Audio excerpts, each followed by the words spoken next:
Selamat pagi untuk kita semuanya. Selamat pagi, Bu. Apa kabar hari ini? Sehat, Bu. Luar biasa. Yes. Oke, baik. Nah, sekarang sebelum kita memulai kegiatan pembelajaran kita buka dengan lagu baru nanti doa. Oke? Oke, mari kita dengar.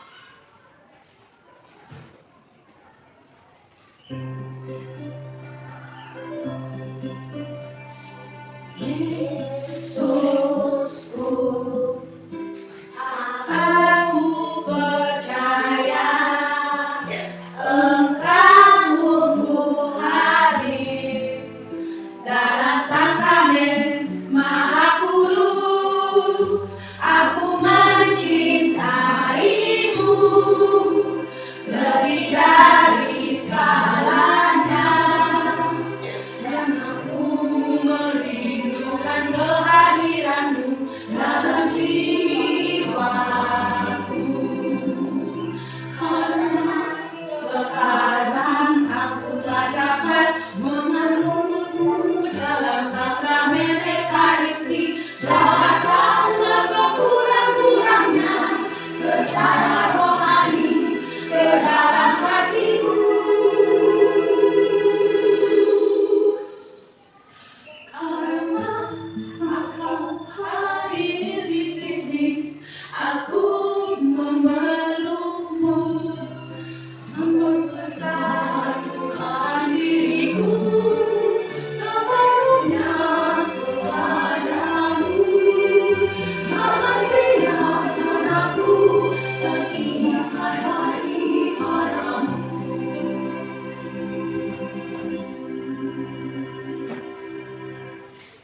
Oke, mari kita buka dengan doa yang dibawakan oleh teman kita Maria. Ayo, bikin doa kita, Kak. Teman-teman, mari kita berdoa dalam nama Bapa dan Putra dan Roh Kudus. Amin. Tuhan Yesus yang baik, kami sangat senang bertemu bersama, terutama dalam perayaan Ekaristi. Kami ingin lebih mengenal Engkau. Dampingilah kami agar makin mengikuti percayaan Ekaristi suci, dan bimbinglah kami untuk siap menyambut tubuhmu dengan hati yang suci. Amin. Dalam nama Bapa dan Putra dan Roh Kudus. Amin. Terima kasih. Silakan duduk. Nah, sekarang Ibu absensi dulu ya. Joy. Kemudian Paulo, Monica, Maria, Rahelo, Rehan. Oke, baik. Nah, kemarin Ibu sudah menyinggung mengenai tentang 7 sakramen. Yang pertama itu adalah sakramen baptis kan? Yang kedua? Sakramen Ekaristi, ya kan? Nah, jadi sakramen Ekaristi itu termasuk ke dalam 7 bagian dari sakramen yang ada dalam gereja Katolik, ya kan? Yang di dalam gereja Katolik itu kan ada 7 sakramen. Nah, jadi kemarin udah disinggung yang ke-7 ini. Jadi sekarang kita masuk yaitu sakramen Ekaristi. Jadi sakramen Ekaristi ini bagian kedua dari ke-7 sakramen tersebut yang ada di dalam gereja Katolik, ya kan? Jadi ada yang tahu ya? Atau apakah kalian pernah mendengar sakramen Ekaristi? Ayo, dari mana kamu pernah dengar itu? Dari gereja. Siapa lagi? Dari gereja. Nah, kita pernah mendengarkan sakramen Ekaristi itu adalah dari gereja. Nah, di gereja itu pada saat perayaan Ekaristi atau dari orang tua, ya kan? Nah, sekarang mari kita gali sedikit tentang Ekaristi. Ekaristi ini kan berasal dari bahasa Yunani, ya kan? Berasal dari bahasa Yunani yang disebut itu Eucharisten. Sama-sama yuk. Eucharisten. Bukan Kristen. Ya. Nah, yang berarti ucapan apa yang kemarin? Terima kasih. Iya, ucapan terima kasih, ya kan? Nah, berarti ini adalah ucapan terima kasih. Sudah? Atau yang disebut itu apa? Ucapan syukur. ucapan syukur. Eucharistein berarti ucapan yang berarti itu ucapan terima kasih atau ucapan syukur kepada Allah. Ya. Kemudian kata Ekaristi itu mau mengungkapkan ucapan syukur kepada karya penyelamatan Allah yang terlaksana melalui Yesus Kristus. Ya. Baru selanjutnya, nah, sakramen Ekaristi itu merupakan sesuatu yang istimewa untuk kita. Khususnya itu adalah untuk agama atau gereja atau mengapa ini dikatakan itu sesuatu yang istimewa untuk kita? Mengapa dikatakan ini sesuatu yang istimewa? Berarti karena di dalam sakramen Ekaristi itu Tuhan Yesus menghadirkan apa? Pengorbanan dirinya dalam bentuk rupa roti dan anggur. Dalam rupa bentuk roti dan anggur. Pernah kan mengikuti perayaan Ekaristi dalam gereja kan? Ya kan? Oke. Nah itu dia. Tadi kan sudah dibilang menghadirkan pengorbanan diri Yesus dalam bentuk rupa roti dan anggur, ya kan? Jadi sekarang, nah Bu, roti dalam sakramen Ekaristi itu seperti apa? Pernah kalian lihat kan? Roti dalam perayaan Ekaristi itu seperti apa coba bentuknya? Bulat warna putih. Iya, bulat warna putih. Nah itu disebut adalah hosti, yang artinya apa? Ucapan terima kasih. Bukan, yang artinya adalah tubuh Kristus. Kan itu kan roti itu kan pasti namanya. Jadi ketika pastor mengangkatnya adalah terimalah dan makanlah, inilah tubuhku. Ya kan? Yang ada di sini nih ada gambarnya. Coba yang ini, yang ada di dalam, yang ada di tengah, bisa melihat kan? Nah, yang ada juga di dalam gambar di dalam tubuh kita kan, satu persatu kan? Nah, kemudian, jadi Ibu, anggur itu, ya kan, melambangkan apa? Coba, ayo siapa yang tahu? Anggur itu melambangkan apa? Melambangkan darah Kristus. Melambangkan darah Kristus. Nah ini biasanya ditempatkan dalam bentuk wadah piala atau cawan, ya kan? Jadi itu dalam bentuk wadah yang yang berupa piala. Pernah kan yang berbentuk kayak cawan yang berbentuk emas, warna emas kan?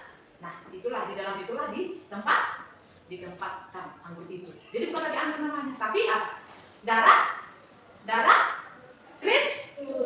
Kristus. Tadi roti itu disebut apa? Ingat ya, kalau roti itu disebut adalah hosti, yang artinya adalah tubuh Kristus. Sementara anggur itu adalah darah Kristus. Nah, yang pada umumnya ditempatkan dalam wadah, piala, atau cawan. Ya kan, Rehat? Oke, baik. Selanjutnya, siapa yang pernah mengikuti perayaan Ekaristi di gereja? Tunjuk tangan. Oke, baik. Turun tangannya. Nah, di dalam perayaan Ekaristi itu kan kita sebagai umat beriman, nah di sana kita berkumpul. Nah, untuk apa kita di situ berkumpul? Apa aja kita lakukan? Ya kan? Ya kan? Nah, yang pertama, ada 5. Ada 5 itu. Yang pertama itu adalah merayakan perjamuan Tuhan. Nah, seperti apa sih Bu? Merayakan perjamuan Tuhan itu? Nah, di situ di mana kita untuk memperingati bahwa Yesus itu melakukan perjamuan malam terakhir bersama murid-muridnya. Situlah Yesus waktu itu makan bersama murid-muridnya. Itu terakhirnya. Ya, pada saat malam Paskah. Nah, yang kedua itu adalah mengenang sengsara dan kebangkitan Tuhan. Nah, mengenang sengsara dan kebangkitan Tuhan. Dalam perayaan Ekaristi kita kan harus mengenang sengsara di mana? Karena Yesus itu mati di kayu salib untuk menanggung segala dosa-dosa kita. Kemudian yang ketiga itu adalah apa itu? Mempersembahkan kurban apa? Kudus. Ya, mempersembahkan kurban kudus. Dan keempat adalah menerima komuni. Pernah kan melihat kakak, abang, orang tua kita atau bapak kita itu menerima komuni kudus kan? Pernah kan dalam gereja kan? Nah itu artinya untuk mempersatukan kita dengan Tuhan Yesus Kristus. Dengan menerima komuni kudus itu berarti kita dipersatukan dengan Yesus Kristus. Dan yang terakhir adalah merayakan misa kudus. Dengan perayaan Ekaristi ini kita diutus untuk membawa berkat bagi teman-teman, bagi saudara-saudari kita yang seiman dengan kita. Nah itu ya. Oke, ada berapa tadi? 5. Ada di 5. Sekali lagi gua apakahnya merayakan perjamuan Tuhan, mengenang sengsara dan kebangkitan Tuhan Yesus Kristus, kemudian mempersembahkan kurban kudus, kemudian menerima komuni kudus dan merayakan misa kudus. Oke? Nah, selanjutnya adalah jadi ternyata dalam perayaan Ekaristi itu kita tidak perlu ingat bahwa menerima komuni itu tidak cukup, ya kan? Tidak cukup atau tidak sama dengan Ekaristi. Kenapa Bu? Kenapa tidak sama ya menerima komuni dengan merayakan Ekaristi itu? Kenapa tidak sama, ya kan? Karena komuni itu merupakan bagian perayaan Ekaristi dan justru menjadi sebagai puncak sebagai perayaan Ekaristi. Itu adalah puncaknya itu, ya. Jadi oleh karena itu perayaan Ekaristi itu harus diikuti dengan mulai dari awal sampai akhir. Misalnya kalau kita kan mau ikut ibadah, ya kan? Ibadah ini misa di dalam gereja Katolik, ya kan? Setiap hari Minggu yang kita lakukan di dalam gereja. Jadi nggak boleh pada saat bacaan kita udah bacaan, ya kan? Kita nggak boleh. Kenapa? Karena kita nggak mengikuti dari awal tadi. Atau kita ikuti dari awal. Nah, setelah selesai kita ikuti dari awal. Nah, sampailah ke menerima komuni itu tadi. Nah, siap menerima komuni, langsung pulang. Nah, itu juga tidak boleh. Itu tidak sah. Kenapa? Karena tadi di situ adalah komuni itu merupakan bagian dari perayaan Ekaristi dan juga sebagai puncak dari perayaan Ekaristi. Berarti harus kita ikuti mulai dari awal sampai akhir, sampai menerima berkat dari pastor atau dari romo. Ya, jangan gini-gini ya. Lihat bukunya. Oke, itu dia. Jadi harus kita ikuti mulai dari awal sampai akhir, sampai selesai ibadat itu. Oke? Nah, jadi setelah kita menerima komuni kudus, nah kita akan menerima buah-buah Ekaristi dan komuni kudus. Bu, seperti apa sih buah-buah Ekaristi atau komuni kudus itu? Nah, ini dia, ya. Yang pertama itu adalah memperdalam persatuan kita dengan apa tadi? Memperdalam apa tadi? Memperdalam persatuan kita dengan Yesus Kristus. Nah, yang kedua itu adalah menjauhkan kita dari dosa.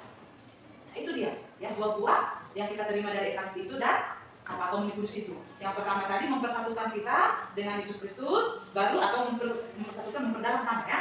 Yang kedua menjauhkan kita dari dosa. Nah, di mana akan iman kita itu akan dikuatkan setelah menerima komuni, berarti iman kita dikuatkan, ya. Kemudian yang ketiga adalah membangun gereja dalam kesatuan. Membangun gereja dalam kesatuan. Selanjutnya mendorong kita peduli terhadap kaum miskin. Dengan menerima komuni kudus ini berarti kita didorong untuk peduli terhadap orang yang miskin, orang yang susah yang ada di sekitar kita. Oke? Dan yang terakhir itu adalah mendorong persatuan umat beriman. Ya kan? Makanya kalau pada saat selesai ibadah, misalnya selesai misa dalam gereja Katolik, nah dalam lingkungan kita itu kan ada itu perkumpulan kan? Ada itu kan? Ada. Misalnya Reformasi Maria Minggu setiap Senin. Minggu depan yang lain untuk apa itu Reformasi Maria itu setiap Senin? Nah, itu adalah dibentuk suatu komunitas yang kecil untuk perkumpulan doa. Itu dia. Sanalah iman kita semakin dikuatkan. Oke? Nah, kemudian di dalam gereja Katolik itu ada perayaan Ekaristi yang dibagi menjadi 4 bagian. Apa sih perayaan Ekaristi ini, Bu? Kok dibagi menjadi 4? Kenapa tidak 10 ya? Nah, itu ada 4. Yang pertama itu adalah apa? Ritus pembuka. Nah, itu tadi ketika kita mengikuti ibadah misa itu kan ada ritus pembukanya kan? Nah, yang kedua itu apa? Masuklah ke liturgi sabda. Setelah liturgi sabda, masuk ke liturgi Ekaristi. Dan yang keempat adalah ritus penuh.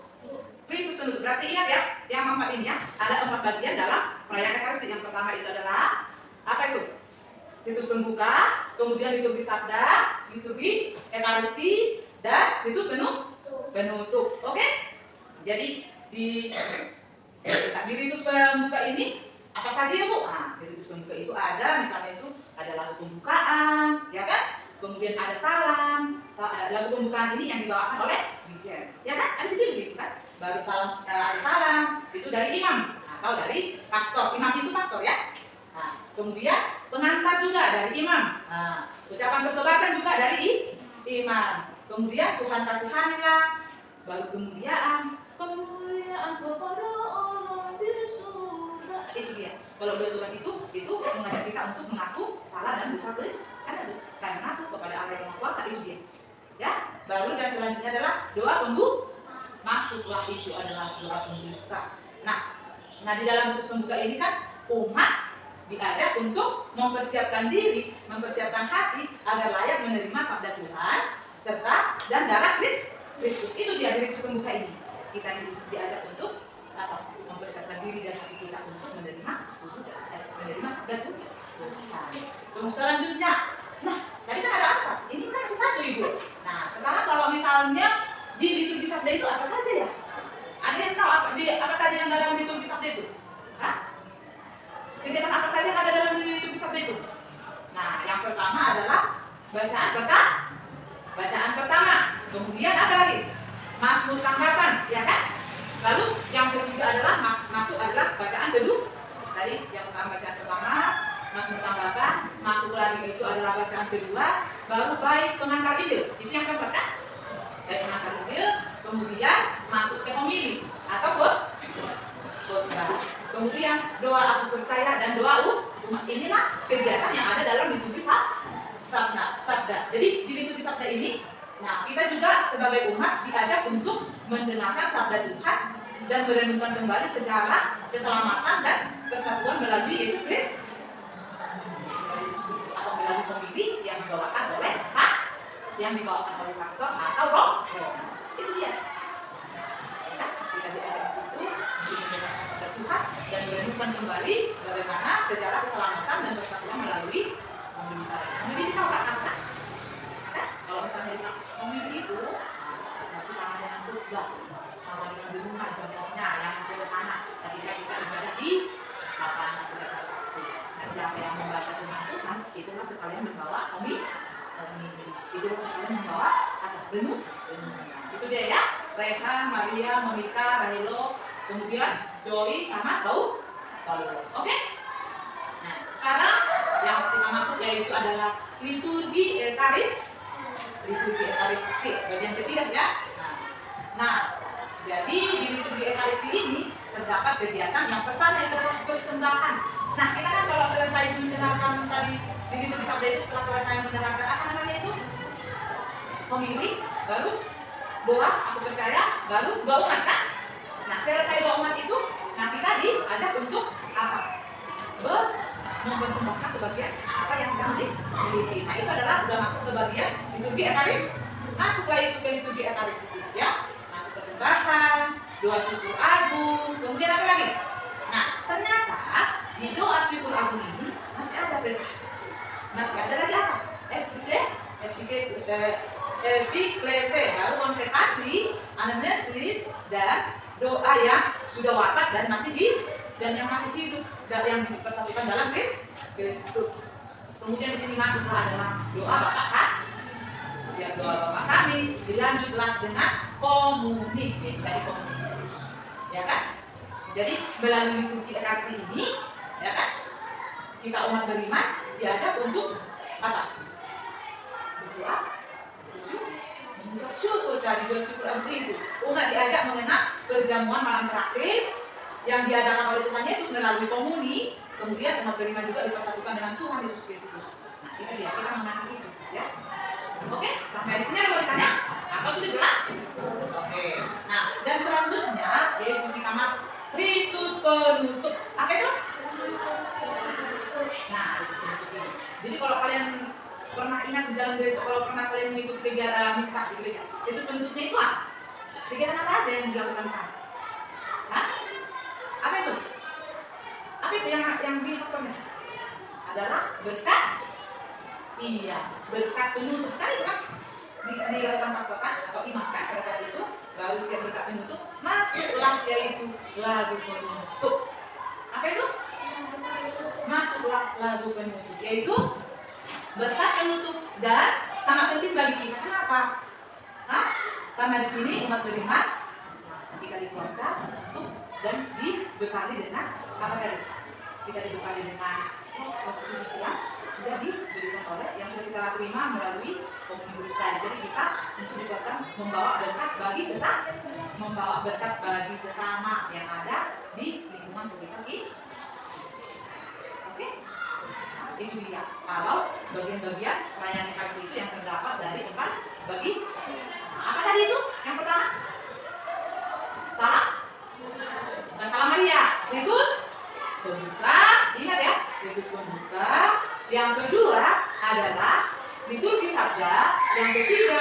adalah liturgi Ekaristi, dan yang keempat adalah ritus penutup. Nah, tadi yang satu persatu sudah dijelaskan. Oke? Nah, selanjutnya, ya kan?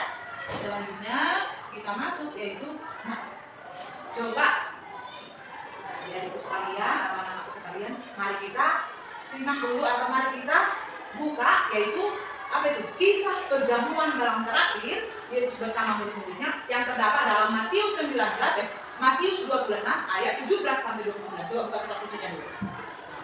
Kita buka dulu. Sudah? Buka Matius 26 ayat 17 sampai 29. Sudah?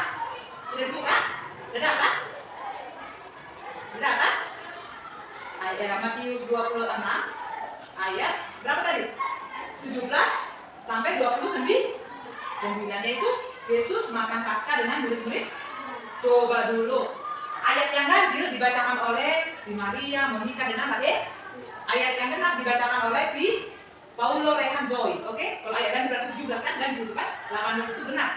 Oke? Ayo dimulai 1 2 3 ya.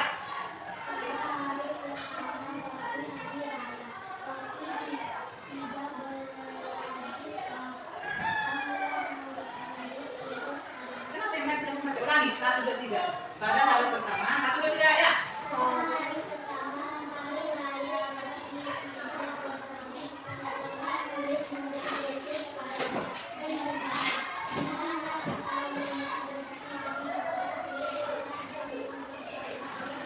Oke, ayo ayat yang kena. Jawab.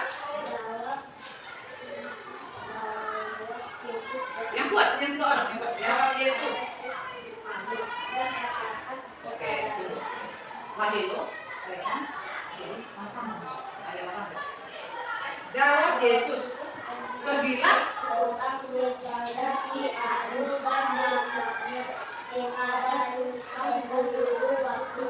Hampir tiba di dalam rumah mula. Aku mau merayakan Paskah sama-sama dengan murid-muridku. Oke, lanjut. Lalu murid-muridnya melakukan seperti yang dijelaskan Yesus kepada mereka dan mempersiapkan Paskah. Setelah hari malam, Yesus duduk makan bersama-sama dengan kedua belas murid itu.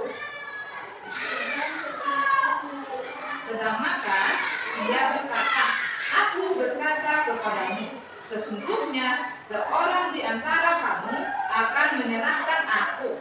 Ayo. Dan ketika mereka sedang makan, Yesus mengambil roti, mengucap berkat, memecah-mecahkannya, lalu memberikannya kepada murid-muridnya. Ia berkata, "Ambillah, makanlah, inilah tubuhku." Ya, lanjut. Ia menjawab, "Dia yang bersama-sama dengan aku mencelupkan tangan ke dalam pinggang ini, dialah yang akan menyerahkan aku." 24. Anak manusia, 24. Anak manusia memang akan pergi sesuai dengan yang ada tertulis tentang dia akan, tetapi Kelak orang yang olehnya anak manusia itu diserahkan adalah lebih baik bagi orang itu sekiranya ia tidak dilahirkan. 5.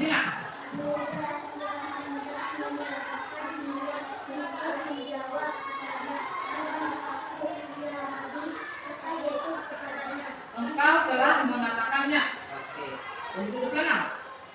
Dan ketika mereka sedang makan, Yesus mengambil roti, mengucap berkat, memecah-mecahkan, lalu memberikan kepada murid-muridnya dan berkata, "Ambillah, makanlah, inilah tubuhku."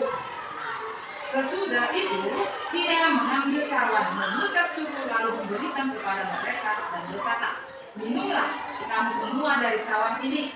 Sebab inilah darahku, darah perjanjian yang dipertumpahkan bagi banyak orang untuk pengampunan dosa." Akan tetapi, sama-sama, aku berkata kepadamu, mulai dari sekarang, Aku tidak akan minum lagi hasil pokok anggur ini sampai pada hari aku meminumnya, yaitu yang baru, bersama-sama dengan kamu dalam kerajaan Bapakku. Nah, kita baru saja mendengarkan bagaimana kisah perjamuan malam terakhir Yesus bersama murid-muridnya. Tadi masih ingat enggak kata-kata yang diucapkan oleh Tuhan Yesus pada pemecahkan roti itu? Ayo coba, masih ingat enggak kata-kata Yesus? Apa itu? Ambillah, makanlah, ini tubuh dan darahku. Oke, good untuk Anda. Pada saat ya kata-kata Yesus pada saat mengangkat cawan itu apa? Coba ada tadi itu kan? Renat, coba. Paul, Joy, apa dari kata-kata Yesus itu pada mengangkat cawan? Hah? Ambillah, makanlah, inilah tubuh. Itu kan pada saat mengambil apa? Iya, mengambil roti dan memecahkannya. Ambillah dan makanlah, itu pada saat Yesus melakukan pemecahan roti itu. Nah, itu kan kata-kata pada saat mengangkat cawan itu. Apa kata-katanya di situ? Semuanya kamu semua inilah darahku. Oke, nah berarti yang hanya belajar di rumah itu adalah hanya semari menikah dengan yang lain juga. Benar baru saja kita baca kan? Nah, oke baik. Tadi kan Yesus kan kata-kata Yesus dalam kisah perjamuan malam terakhir itu kan mengucapkan apa itu? Ambillah, makanlah, ya kan? Ambillah, makanlah. Inilah tubuhku. Itu dia ketika kayak ini kan? Ambillah, makanlah. Inilah tubuhku. Nah, kata-kata yang kedua tadi apa itu? Pada saat mengangkat cawan. Mengangkat cawan yang berisi tubuh dan darah Kristus itu. Apa itu? Yaitu adalah minumlah kamu semua dari cawan ini sebagai inilah darahku, darah perjanjian yang kutumpahkan bagi banyak orang untuk pengampunan dosa. Itu kata-kata yang diucapkan oleh Yesus pada saat malam terakhir bersama murid-muridnya. Ya kan? Itu harus kita ingat ya. Oke, Joy, Rena, Paul, Maria, dengan yang lainnya. Nah, itu dia. Nah, jadi selanjutnya ketika ibu tadi menjelaskan dalam perayaan Ekaristi itu kan di dalamnya ada itu kata konsekrasi. Ya kan? Tadi kan ketika ibu menjelaskan perayaan Ekaristi itu ada tadi apa? Ibu sebut tadi kata salah satunya ada konsekrasi. Nah, konsekrasi itu apa aja sih Bu? Apa sih artinya konsekrasi? Nah, ini dia ya.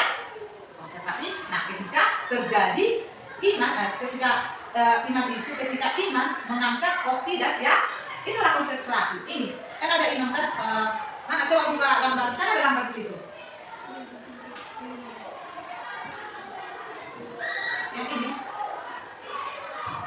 kan mengambil roti dari apa? Makanlah, minum, ambillah, makanlah, inilah tubuh. Itu yang disebut adalah konsekrasi. Baru ketika imamnya juga mengambil cawan tadi itu kan, yang mengangkat cawan ini, ya kan? Kan ketika ini diangkat, kan ini kan berisi anggur kan, tubuh dan darah Kristus diangkat lagi ya kan? Jadi, nah itulah yang disebut adalah konsekrasi. Nah, dikonsekrasi, ya. Kemudian sikap kita yang harus kita lakukan saat saat konsekrasi itu, ya kan? Pada saat ini mengangkat komuni kita tadi. Sikap kita yang harus kita tunjukkan itu adalah yang pertama adalah maka kita harus menghadap apa itu? Menghadap tubuh dan darah Kristus. Jadi ada orang yang begini dia pada saat itu. Ambillah dan makanlah. Nah, umat yang duduk di sana begini dia kan? Atau begini dia kan? Bersujud dia, lalu begini dia. Itu salah. Jadi harus bagaimana sikap kita itu? Bagaimana sikap yang baik itu? Nah, berarti ambillah. Nah, ketika misalnya ibu jadi seorang imam, ambillah. Nah, jadi sikap kalian harus begini. Ya, jadi nggak boleh begini. Ya, cuma sambil menunjukkan juga. Berarti sikap yang baik itu harus menghadap ke tubuh dan darah Kristus. Begini. Nah, baru saya itu begini. Ya, ambillah dan makanlah ini tubuh. Itu harus kita lihat itu. Oke?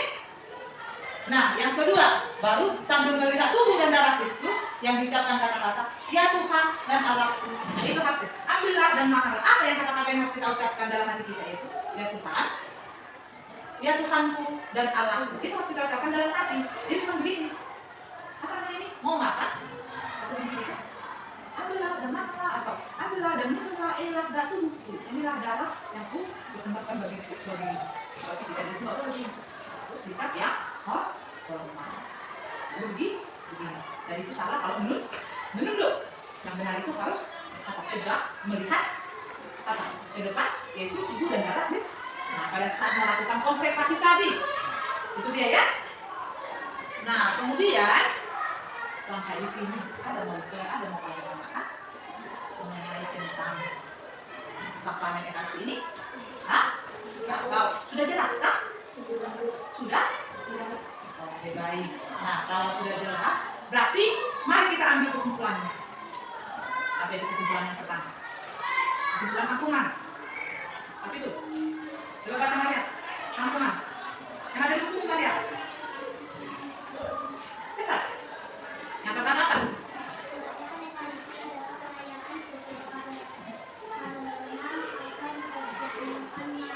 Oke.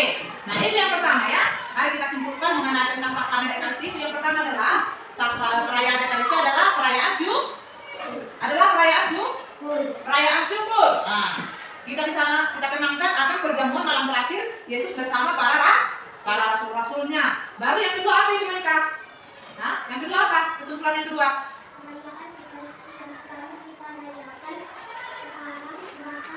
Iya, perayaan Ekaristi itu yang selalu kita rayakan setiap hari Minggu itu berasal dari pesan oleh Yesus Kristus. Ya kan? Dari dulu sampai sekarang tidak pernah berubah. Itu dia. Yang ketiga, Paul. Iya, kalau roti itu artinya ya, dengarkan baik-baik Joy. Kalau roti itu berarti tubuh Kristus, sedangkan anggur itu adalah apa? Satu dari tiga. Ya, ingat itu. Roti itu yang disebut hosti tadi adalah tubuh Kristus, sedangkan anggur itu yang disebut adalah darah Kristus yang selalu ditempatkan dalam wadah bentuk piala atau cawan ya. Selanjutnya Rehan coba baca. Komuni adalah penerimaan tubuh dan darah Kristus oleh umat. Iya, kalau disebut itu komuni berarti kita menerima tubuh Kristus atau menerima tubuh dan darah Kristus oleh umat. Kalau katanya oleh umat adalah kita yang menerima, ya kan? Bukanlah orang lain. Kita yang selalu yang percaya kepada Tuhan Yesus Kristus. Ya, selanjutnya Joy baca. Itu lama-lama ya kan? Umat komuni kudus mempersatukan kita dengan Tuhan dan umat beriman lainnya. Iya, komuni kudus yang kita terima itu berarti kita dipersatukan dengan Tuhan bersama apa? Umat beriman lainnya. Kita sudah dipersatukan. Jadi perayaan Ekaristi tadi juga terdiri dari berapa bagian? Hah? Kalau kalian masih ingat, perayaan Ekaristi itu terbagi berapa bagian tadi? Hah? Berapa bagian? Apa aja itu?